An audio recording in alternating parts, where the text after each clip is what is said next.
안녕하세요. 탐나는 책입니다. 오늘 함께 하실 책은 50 이후 삶을 바꾸는 6가지 습관. 지은이 강상구, 출판사는 원앤원 북스입니다.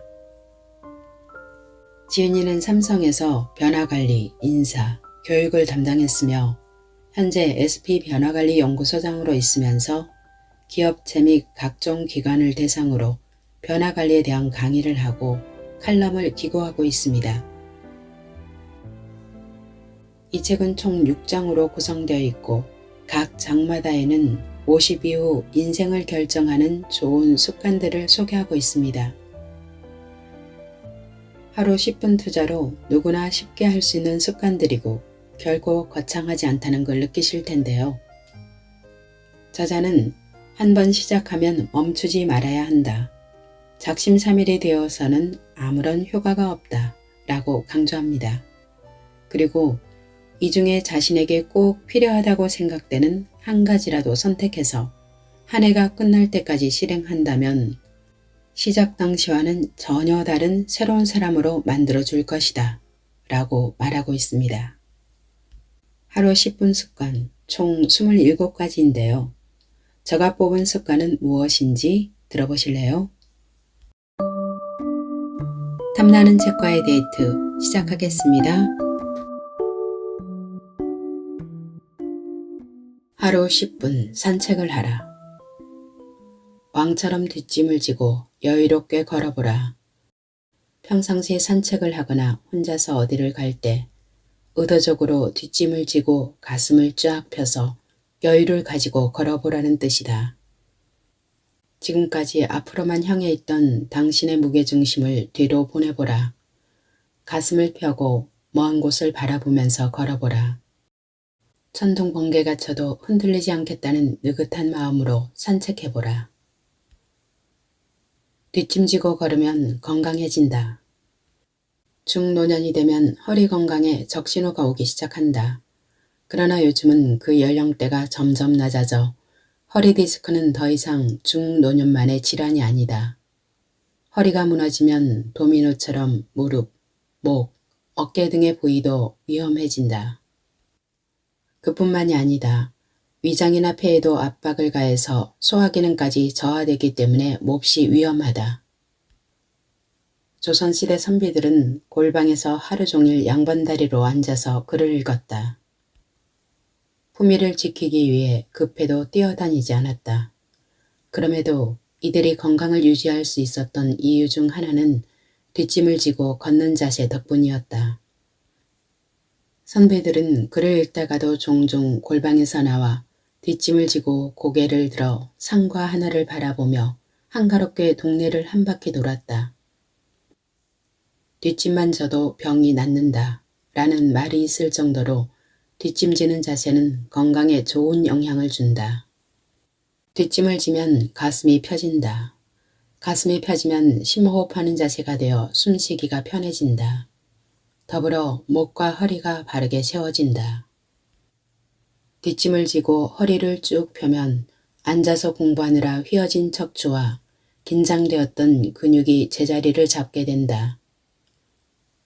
또한 일하는 도중에 의식적으로 허리를 쭉 펴고 뒷짐을 지고서 먼 곳을 응시해보라. 척추 교정 등으로 돈을 들이지 않고도 건강하고 반듯한 자세를 유지할 수 있을 것이다. 뒷짐은 여유를 가지려는 것이다. 우리는 흔히 뒷짐을 지고 있다 하면 수수방관하는 사람, 게으른 사람, 거만한 사람을 연상한다. 하지만 뒷짐을 지고 걸으라는 말은 거드름을 피우거나 방관하는 부정적인 사람이 되라는 의미가 아니다. 하고 있는 일에 최선을 다하면서 잠시 여유를 가져보라는 뜻이다. 생존 경쟁이 사회에 쫓겨 주인은 살펴보지 않고 앞으로만 달려가는 현실에서 잠시 비켜나 여유를 가져보라는 것이다. 특히 당신이 소심한 성격으로 인해 평소에 어깨를 움츠리고 다니는 사람이라면 의도적으로 가슴을 편 채로 뒷짐지고 걸어보는 습관을 가져보라. 성격이 조급해 여유를 가지지 못하는 사람도 마찬가지다. 앞만 보고 달려가느라 자신도 모르게 상처를 입었거나 소심함과 조급함으로 인해 손해를 보게 되었다면 잠시나마 왕처럼 뒷짐을 지고 아무 일도 없었던 것처럼 행동해보라. 억지로라도 여유를 가져보라. 시간이 흐르면서 자연스럽게 여유를 가진 모습으로 변모할 것이다. 그리고 그 여유가 당신의 몸과 마음에 자신감을 불어넣어 줄 것이다. 나는 강의할 때 수강생들의 반응이 없어 조급한 마음이 들면 일단 뒷짐을 진다. 그리고 강의실을 쭉 둘러보며 편하지 않게 심호흡을 한다. 이 방법은 무협소설에 나오는 주인공들이 상대방이 눈치채지 못하도록 암암리에 몸 안의 기를 돌리고 호흡을 조절하는 것과 유사한 방법이다. 이렇게 하면 호흡이 편해지고 자신감도 생긴다. 하루 10분 머리를 눌러라. 매일 10분 정도 지압점을 중심으로 머리를 눌러보라. 힘들이지 않고도 두뇌가 상쾌하고 건강해질 것이다. 사람들은 보통 머리가 아프거나 눈이 침침하면 자신도 모르게 이마를 짚거나 관자놀이를 지그시 누른다. 그렇게 하면 조금이라도 통증이 완화되고 시원한 느낌이 들기 때문이다. 무의식 중에 하는 행동이지만 이는 경혈을 자극해 혈액순환이 잘 되도록 만든다. 경혈은 기가 모이고 출입하는 곳을 뜻한다. 다시 말해 신체의 에너지가 이동하는 통로다. 침을 맞거나 뜸을 뜨는 자리이기도 하다. 혈액순환이 잘 되게 만든다는 것은 핏줄을 통해 신체 각 부위에 필요한 산소와 영양소를 제대로 공급하는 것이다. 에너지 흐름의 통로를 막고 있는 방해 요소를 제거함으로써 에너지가 제대로 흐르게 해 신체 균형을 유지시킨다. 지금 이 시간 책을 읽느라 눈이 침침하다면 양쪽 엄지손가락으로 관자놀이를 꾹 눌러보라. 희미하게 잘 보이지 않던 글자가 거짓말처럼 선명하게 보일 것이다. 누르다 보면 통증을 느낄 수도 있다. 이럴 땐 조금만 옆으로 옮겨 눌러보라. 그 주위도 함께 아픔을 느낄 것이다. 그러면 5 손가락이나 손바닥으로 관자놀이를 중심으로 마사지를 해보라. 통증이 완화되고 정신도 맑아짐을 느낄 것이다. 그리고 불면증으로 잠을 못 자고 있다면 같은 방법으로 지압을 해보라. 지압을 하다 보면 자기도 모르게 눈을 감고 잠에 빠지게 될 것이다. 50대가 되면 청년 시절과는 다르게 조금만 무리하면 피로함을 느끼게 될 것이다. 때로는 과로나 스트레스로 두통이 심해 당장 쉬어야 할 때가 있다. 하지만 쉴 처지가 못 된다면 응급처치로 머리를 지압해보라. 머리에 3가지 지압점을 눌러주는 방법. 두통은 감기 몸살, 축농증, 과음, 심한 스트레스, 불면 등으로 인해 생기기도 하지만 아무런 이상이 없는 것 같은데도 생길 때가 있다. 이렇게 머리가 아프면 일에 집중할 수 없어 일상생활에 지장을 주게 된다. 다음 3가지 대표적인 혈자리를 기억해 매일 10분씩 눌러보라. 건강해지는 스스로를 발견할 수 있을 것이다. 첫 번째 지압점은 백회다. 백회는 모든 기혈이 모이는 곳으로 머리 꼭대기 정중앙에 자리하고 있다. 한의학에서는 백회를 생명활동의 중심이며 음양이 양쪽 경락이 모이는 자리라고 한다. 의식을 각성시키는 대표적인 혈로 이곳을 자극하면 두통, 현기증, 일사병, 신경쇠약에 효과가 있다. 또한 백회를 자극하면 집중력이 향상되고 눈과 귀가 맑아진다. 두 번째 지압점은 풍지다. 풍지는 바람이 모인다는 의미로 목 뒤 한가운데에서 양쪽으로 1.5cm 떨어진 위치에 자리하고 있다. 양손을 깍지 껴서 뒤통수에 올렸을 때 엄지손가락이 닿는 오목한 곳이다. 이곳을 누르면 머리로 모인 혈액의 순환을 활발하게 만들어 불쾌감을 완화시킨다. 한의학에 의하면 고혈압, 신경쇠약, 안면신경마비증, 대우두 신경통 등의 효과가 있다고 한다. 세 번째 지압점은 태양혈이다. 흔히 관자놀이라고 부르는 부분이다. 눈썹 바깥쪽에서 2cm 정도 떨어진 위치에 움푹 들어간 곳으로 음식물을 씹으면 움직이는 곳이다. 태양혈은 눈과 귀에 연결되어 있어 이곳을 자극하면 눈의 피로가 감소되고 안구 경직이 이완된다. 또한 눈을 맑게 해주는 효과가 있어 컴퓨터를 많이 봐서 눈이 뻑뻑하고 아픈 사람이 활용하면 좋은 지압점이다. 지압점을 눌러주는 방법은 다음과 같다. 1. 지그시 누르다가 조금씩 강도를 높인다. 2. 가능한 한 손가락 전체를 사용해 10초씩 3회 반복한다. 3. 누르다 보면 특별히 아픈 곳이 있다. 이곳에 강약을 조절하면서 누르는 횟수를 늘려준다. 나만의 지압점을 찾는 방법. 1. 자신도 모르게 저절로 손이 가는 지점이 있다. 이런 행동은 두뇌로 인식하기 전에 일어나는 일이다. 다시 말해 우리의 손이 가장 빨리 문제를 해결하기 위해 무의식적으로 문제가 있는 지점으로 가는 것이다. 평소에 습관적으로 손이 가는 지점이 있다면 그 부분을 중점적으로 눌러보고 그래도 통증이 지속된다면 병원에 가서 진단을 받아야 한다.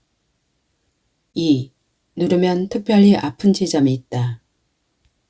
왼쪽 관자놀이는 눌러도 아프지 않은데 오른쪽 관자놀이는 살짝 눌러도 아프다면 이곳이 지압으로 치료해 주어야 할 곳이다.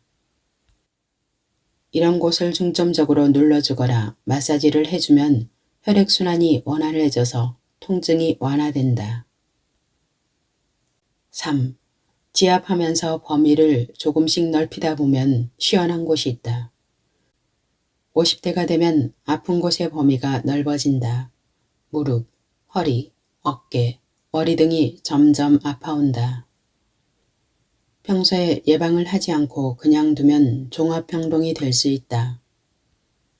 돈을 쓰지 않고도 가장 간단하게 해결할 수 있는 방법이 아픈 곳을 지압하는 것이다. 지압을 하다 보면 시원해지는 곳이 있다. 지압할 곳을 제대로 찾아서 적합한 지압을 해주었기 때문이다. 머리는 온몸을 통제하는 관제탑이다. 이런 관제탑을 위해 간단한 지압으로 청명함을 만들어주자.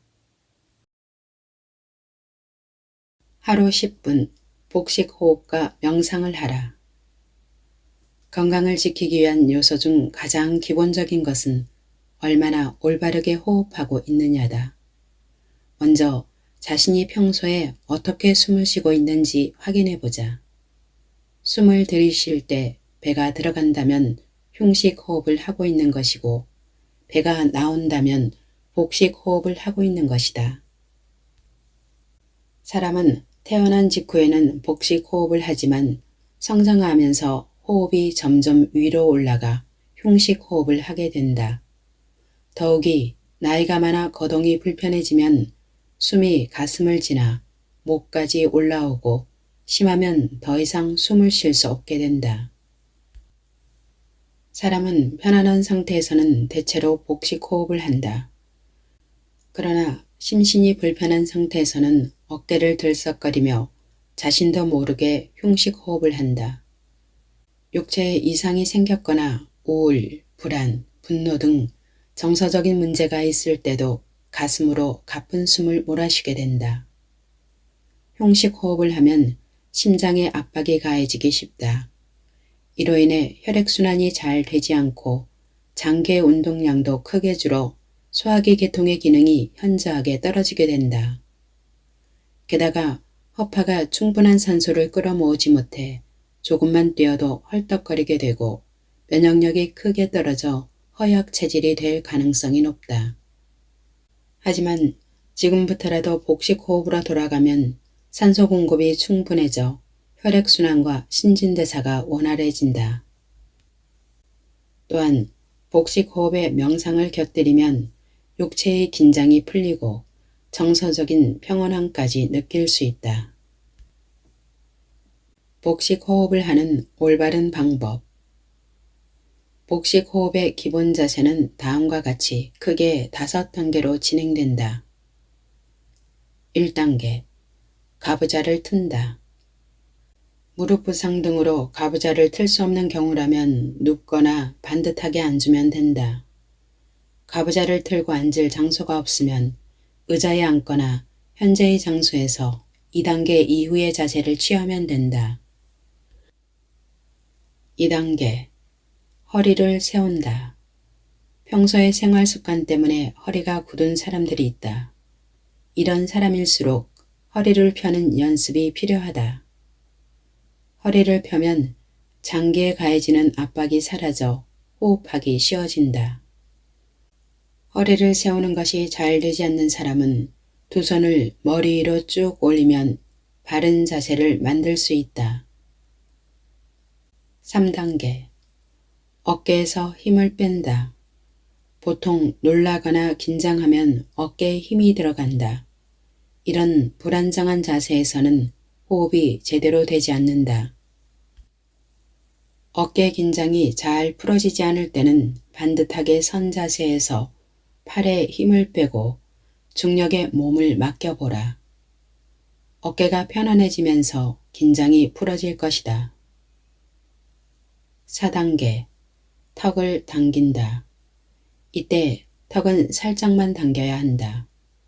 심각한 표정으로 턱을 당기면 이중턱이 되어 오히려 호흡을 힘들게 만든다. 목에 들어간 힘을 빼고 시선을 정면으로 향하면 턱은 자연스럽게 당겨진다.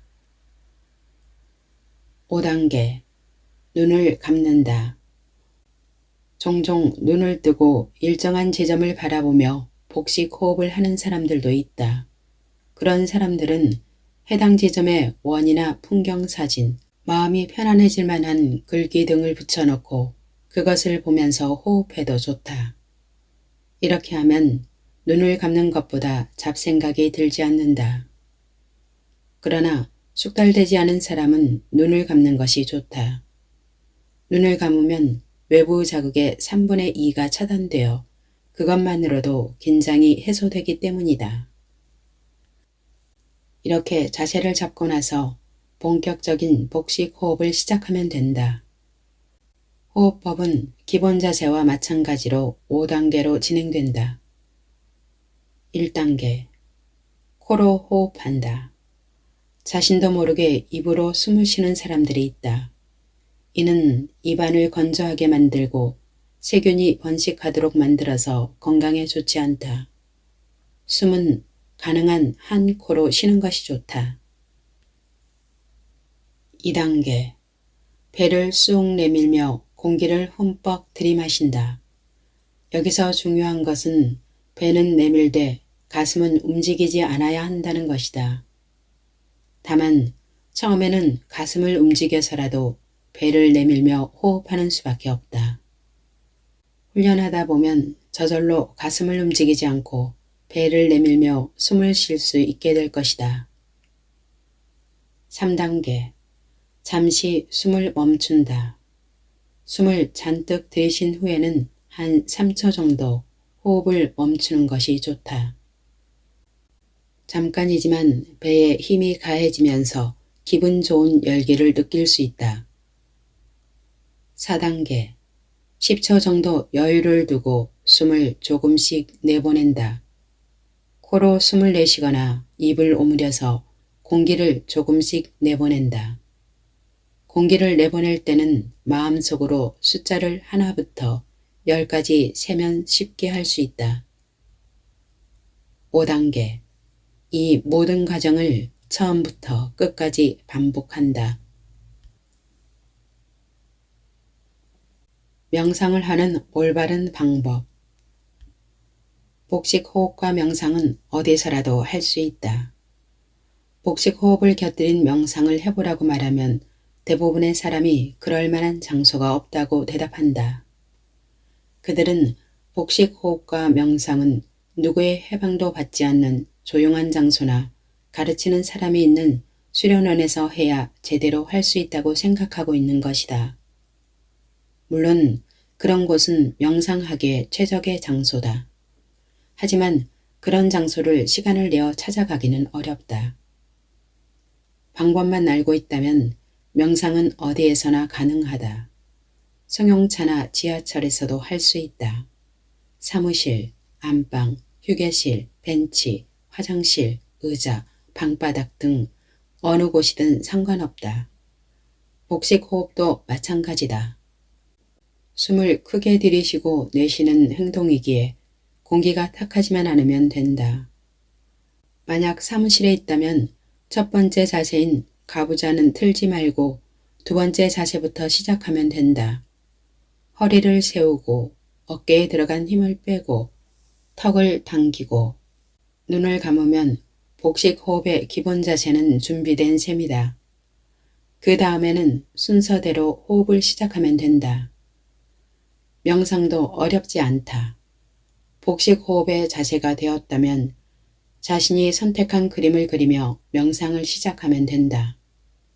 처음에는 어색해서 10분을 견디기 힘들지만 일주일만 계속하다 보면 점점 쉽게 느껴진다.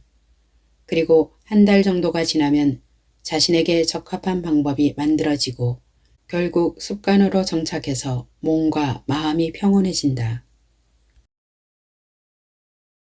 하루 10분 명언을 읊조려라. 명언이란 상상으로 지어낸 것이 아니다. 우리의 삶 속에는 수많은 명언이 소리 없이 돌아다니고 있다. 명언은 상상으로 지어낸 것이 아니다. 골방에 틀어박혀 머리를 싸매고 억지로 만들어낸 것도 아니다. 명언이란 삶 속에서 수없이 부딪히면서 터득하게 된 경험의 산물이자 인생의 험한 길에서 시행착오를 거쳐서 알게 된 사실이다. 즉, 한 사람의 인생 철학이 고스란히 녹아있는 말이다. 이것 또한 지나가리라. 이 말은 유대인들이 존경하는 다윗 왕의 반지에 새겨진 구절이다. 어느 날 다윗 왕은 세공사들에게 절망에 빠졌을 때 용기를 주는 말을 새겨 반지를 만들라고 명령했다. 아무리 머리를 쥐어짜도 좋은 글귀가 생각나지 않은 세공사들은 다윗 왕의 아들 솔로몬을 찾아가서 물었다. 잠시 생각을 가다듬던 솔로몬은 이것 또한 지나가리라 는 말을 주었다. 이 명언은 나치 학살의 암담한 현장에 있던 유대인들에게 죽음의 공포에서 버티는 힘을 주기도 했다. 이 말은 비단 다윗 왕, 세공사, 그리고 유대인에게만 적용된 것은 아니다. 삼포, 칠포, 엠포로 고민하는 청년들, 왕따로 괴로워하고 있는 학생들, 사업이 어려움으로 모든 것을 내팽겨치려는 사업가, 밤새 고민하느라 잠 못 자는 사람들, 한강다리에서 뛰어내려 삶을 포기하려는 사람들, 이 시대에 살고 있는 모든 사람들에게 적용되는 말이다. 윌리엄 셰익스피어는 우리의 몸은 정원이요, 우리의 의지는 정원사다 라고 말했다. 왜 이런 말을 했을까? 정원은 하루라도 가꾸지 않으면 잡초가 자란다. 씨를 뿌려도 싹이 트지 않는다. 정원사의 손길이 닿아야 아름다운 정원이 된다. 인간의 몸과 마음도 정원과 같다. 의지를 가지고 관리할 때 아름다운 사람, 사람다운 사람이 된다. 자신의 몸과 마음을 관리하지 않고 바닥으로 추락하고 있는 것을 방치하고 있는 사람들이 새겨들어야 할 명언이다. 미국의 16대 대통령 에이브래햄 링컨 역시 사람은 40대가 되면 자기 얼굴에 책임을 져야 한다 라고 했다. 중년이 되어가는 사람이라면 새겨두어야 할 명언이다. 최후의 만찬을 그린 레오나르도 다빈치는 12 제자와 예수님을 그리기 위해 성서에 나와 있는 그들의 행적을 읽으며 비슷한 느낌의 모델을 찾았다. 하루는 한 시골의 성당에서 미사를 드리다가 찬양을 하고 있는 천사 같은 모습의 한 소년을 발견했다. 그는 이 소년을 모델로 해서 예수님을 완성했다. 그리고 예수를 팔아먹은 가롯 유다의 모델이 될 사람을 찾아다니다가 불결한 뒷골목에서 지옥에서 나온 듯한 남루한 남자를 발견했다. 다빈치는 그 사람에게 돈을 주며 그림 모델이 되어달라고 했다. 그런데 알고 보니 이 남루한 남자는 이전에 예수님의 모델을 했던 바로 그 소년이었다. 소년은 음악학교를 다니다가 나쁜 친구들과 어울렸고 그 지경까지 이르렀다고 했다. 얼굴에는 그 사람이 살아온 인생이 보인다. 무슨 일을 하고 어떤 생각을 하며 살았는지 짐작된다. 긍정적인 삶을 산 사람과 부정적인 삶을 산 사람의 얼굴은 다르다. 우리는 일상에서 자신의 모습을 상대방에게 보여주고 동시에 상대방의 얼굴을 본다. 내가 좋은 면을 보이면 상대방도 좋은 면을 보여준다. 내게 필요한 명언을 선택해 매일 되새기자. 다음은 좋은 글 모음으로 명언 애플리케이션에서 발췌한 것이다. 그 중에 몇 구절을 선택해서 가나다 순으로 나열해 보았다. 가장 행복한 사람은 특별한 이유 없이도 삶을 즐길 줄 아는 사람이다. 마하트마 간디. 나는 받은 것이 너무 많아서 못 받은 것이 무엇인지 생각할 겨를이 없다. 헬렌 켈러. 단지 쉬운 것만 읽지 마라. 당신이 그것에 의해 즐거워질 수 있지만 결코 그것으로 인해 성장할 수 없을 것이다. 짐 론. 나약한 태도는 성격도 나약하게 만든다. 알버트 아인슈타인. 비관론자는 모든 기회 속에서 어려움을 찾아내고 낙관론자는 모든 어려움 속에서 기회를 찾아낸다. 윈스턴 처칠. 상상할 수 있는 모든 것은 현실이 될 수 있다. 파블로 피카소. 용서하는 힘이 결여된 사람은 사랑하는 힘도 결여되어 있다. 마틴 루터 킹. 자아는 이미 만들어진 완성품이 아니라 끊임없이 행위와 선택을 통해 형성되는 것이다. 존 듀이.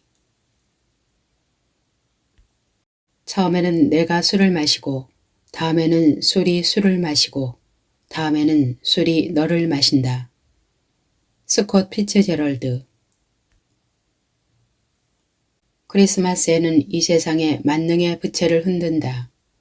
모든 것이 부드러워졌고 더 아름다워졌다. 노먼 빈센트 필. 타인이 나쁜 점을 말한다는 것은 언제나 자기 자신에게 손해를 가지고 온다는 사실을 기억하라. 에이브레햄 링컨. 평화로울 때 땀을 흘리면 전쟁에서 피를 덜 흘린다. 하이먼 리코버. 희망은 당신을 버리지 않는다. 당신이 희망을 버린다. 조지 와인버그. 조금만 관심을 가지면 명언을 얻을 곳은 많다. 서점에서 문고판으로 만들어진 작은 명언집을 구입하거나 명언 애플리케이션을 다운로드받아 스마트폰으로 읽어도 좋다. 당신 인생에 한마디 울림이 되어줄 명언을 통해 다시 한번 깨닫고 반성하고 실천하는 인생을 살아보라. 오늘의 낭독 여기까지입니다. 끝까지 함께 해주셔서 감사합니다.